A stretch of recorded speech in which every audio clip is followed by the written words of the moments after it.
ప్రియా హిందూ బంధువులరా, మనం ఈరోజు జితేందర్ రెడ్డి చేసిన ఆయనతో పాటు ఇంకా వందలాది కార్యకర్తల్ని మనం కోల్పోయాం.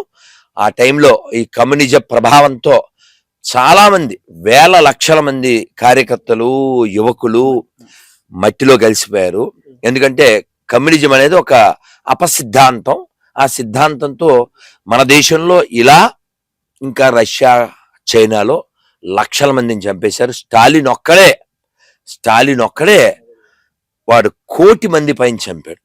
ఇంకా రుజువులు ఉన్నాయి. ఈ హిట్లర్ సంగతి మనకు తెలుసు, మోర్ దెన్ 60 లక్షల మందిని చంపారు. కాబట్టి ఈ ప్రపంచం బాగుండాలంటే, ఈ ప్రపంచంలో అందరూ స్వేచ్ఛగా సంతోషంగా జీవించాలంటే, అందరి మేలు కోరేది ఒకే ఇజం, అది హిందూయిజం. సర్వే జన కాబట్టి వీఆర్ గోయింగ్ టు ఇలాంటి సినిమా ఇంకా రావాలి. ఇలాంటి సినిమాలు తీసే సొమ్ము దమ్ము ఉండేవాళ్ళు పెరగాలి. అలాంటి హృదయాలు వాళ్ళకు ఉన్నాయి. Give the big hand to them.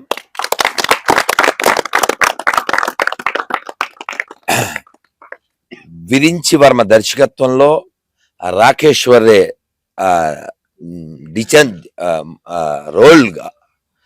Main రోల్గా, అలా రవీందర్ రెడ్డి గారు నిర్మాత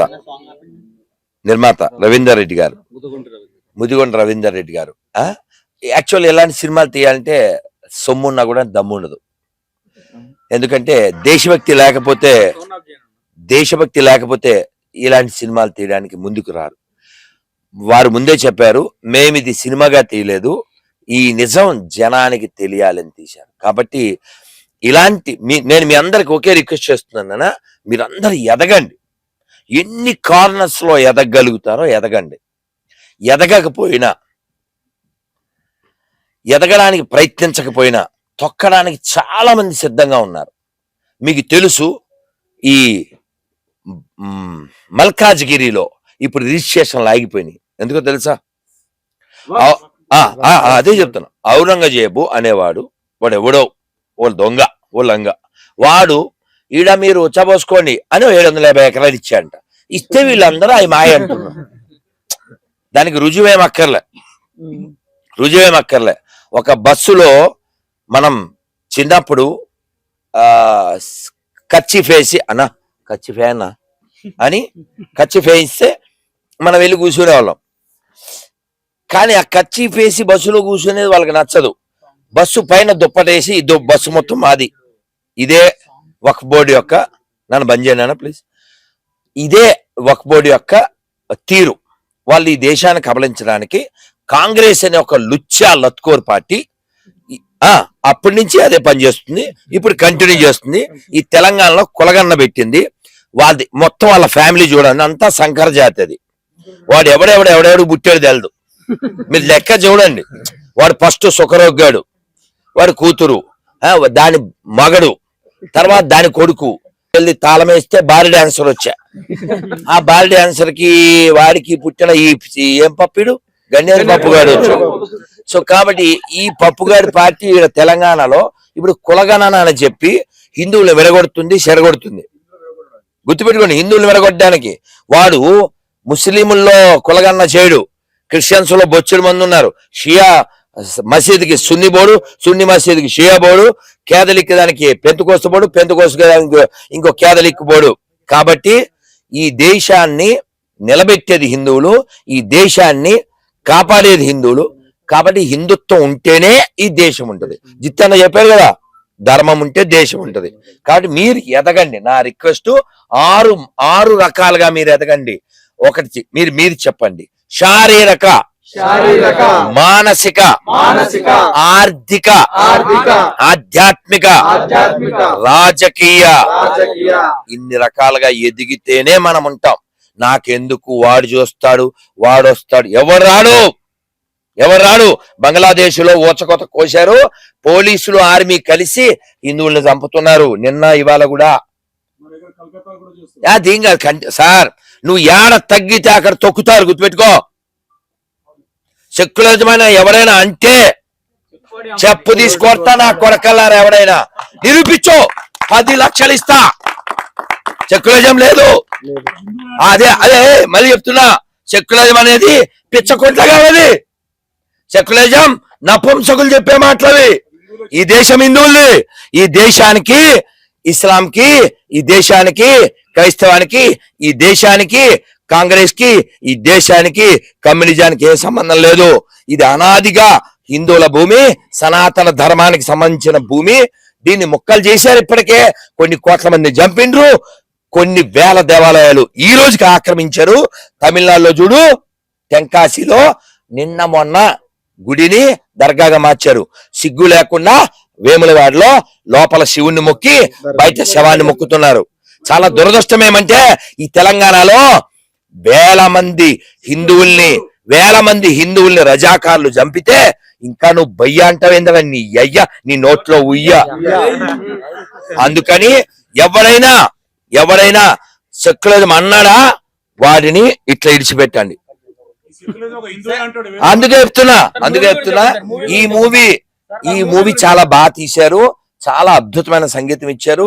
విరించి వర్మ గారు మంచి డైరెక్షన్ చేశారు. దమ్ము ఉన్నటువంటి రవీందర్ రెడ్డి గారు సొమ్ము తీసి జరిగిన అన్యాయాన్ని కళ్ళ కట్టినట్టు చూపించారు. అందరికంటే హైలైట్ గా రాకేష్ వర్రీ లేకుండా అద్భుతంగా నటించాడు. ఎందుకంటే ఆయన నిన్న ఓకే నిన్న ఈ రాకేష్ గారు ఈ సినిమా హీరో ప్రెస్ మీట్ పెట్టి ఆ కార్యక్రమం చాలా ఫ్రస్ట్రేట్ అయ్యారు. ఎంతమంది సెలబ్రిటీస్ కి నేను ఫోన్ చేశాను, మెసేజ్ చేశాను, ఎవడు రాలేదు. ఎందుకు రాలేదు? సెలబ్రిటీస్ కి ఏం పోయే కాలం వచ్చింది? అక్కర్లేని చెత్తకొస్తారే, దేశం కోసం రారే. కాబట్టి సెలబ్రిటీ అంటే దేశం కోసం పనిచేసేవాడు, ధర్మం కోసం మాట్లాడేవాడు తప్ప ఈ మన సొమ్ము తిని మనకు వ్యతిరేకంగా మాట్లాడేవాడు సెలబ్రిటీ కాదు. గుర్తుపెట్టుకోండి. మన ధర్మానికి వ్యతిరేకంగా హీరోయిన్లు మాట్లాడతారు, హీరోలు మాట్లాడతారు. వాళ్ళు హీరోలు కాదు, వాళ్ళు జీరోలు. అందుకని ఈ దేశం కోసం ఎవడు కొట్లాడితే వాడు హీరో, ఈ ధర్మం కోసం ఎవడు మాట్లాడితే వాడు హీరో. దాన్ని మనం తలకెక్కించుకుంటేనే ఈ దేశం నిలబడుతుంది. రజాకార్ మూవీ చూసాము, ఈరోజు జితేందర్ రెడ్డి చూసాము. Kashmir files, Kerala files, Bengal files. ఈ ఫైల్స్ పెరగకూడదన్నా. ఈ ఫైల్స్ పెరగకూడదంటే హిందువులు పెరగాలి, హిందుత్వం పెరగాలి. అదొక్కటే దేశానికి సరైన. ఒక్క హిందువు ప్రపంచంలో ఏ దేశానికన్నా వెళ్ళి నాకు ఈ ముక్క కావాలి అన్నాడా ఎప్పుడైనా? సార్ ఈ సినిమా గురించి విషయానికి వస్తే థియేటర్లు ఇవ్వట్లేదు అంటున్నారు కదా, థియేటర్లు తగ్గినాయి సార్. ఎక్కడ థియేటర్లకి అయితే ప్రోత్సహించలేదు. అది తెలుసు నాన్న. ఇప్పుడు ప్రాబ్లం ఏంటి? మనం హిందుత్వం కోసం మాట్లాడితే ఈ హిందుస్థాన్ లో సపోర్ట్ రాదు. అయినా కూడా నిర్మాతలు ధైర్యం చేసి ఇంత సినిమా తీసి, సో ఒక విధంగా 180 ఇచ్చారమ్మా తెలంగాణ, ఆంధ్రలో 180 ఇచ్చారంటే అప్పటికి గొప్పే. ఇన్ని వేల థియేటర్లు ఉన్నప్పుడు 180 ఇంతవరకు రానిచ్చారు. చాలా చిన్న సినిమాలు తొక్కేస్తుంటారు, మనకు తెలుసు. అతిపెద్ద రాజకీయం నడుస్తుంటది అక్కడ, పెద్ద వర్గాలు గొడవలు ఉంటాయి, మనకు తెలుసు. అయినప్పటికీ కూడా ఈ ధైర్యానికి మరొక్కసారి రవీందర్ రెడ్డి గారిని, వాళ్ళ టీంని, యుధాబి గారి భారత్ మాతాకి. అలా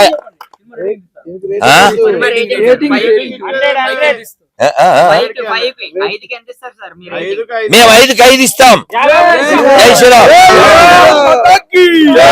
సినిమాలో ఒక్కటి కూడా లేదు లోపం. దీన్ని వేలు పెట్టి చూపిస్తే వాడికి ఇస్తాం శాపం. ఎందుకంటే ఇది జాతీయవాదులైన ప్రతివాడు చూడవలసిన సినిమా. ఇలాంటి సినిమాలు మనం ప్రోత్సహించకపోతే భవిష్యత్తులో నిజాలు బయటికి రావు. అందుకని నిజం కోసం మాట్లాడదాం, నిజం కోసం కొట్లాడదాం, నిజం కోసం పోరాడదాం. మీ అందరి మరొక్క మాట చెప్తున్నా, పెద్దల దగ్గర ఒదగండి, జీవితంలో ఎదగండి, పెళ్ళాక నలుగురిని పొదగండి.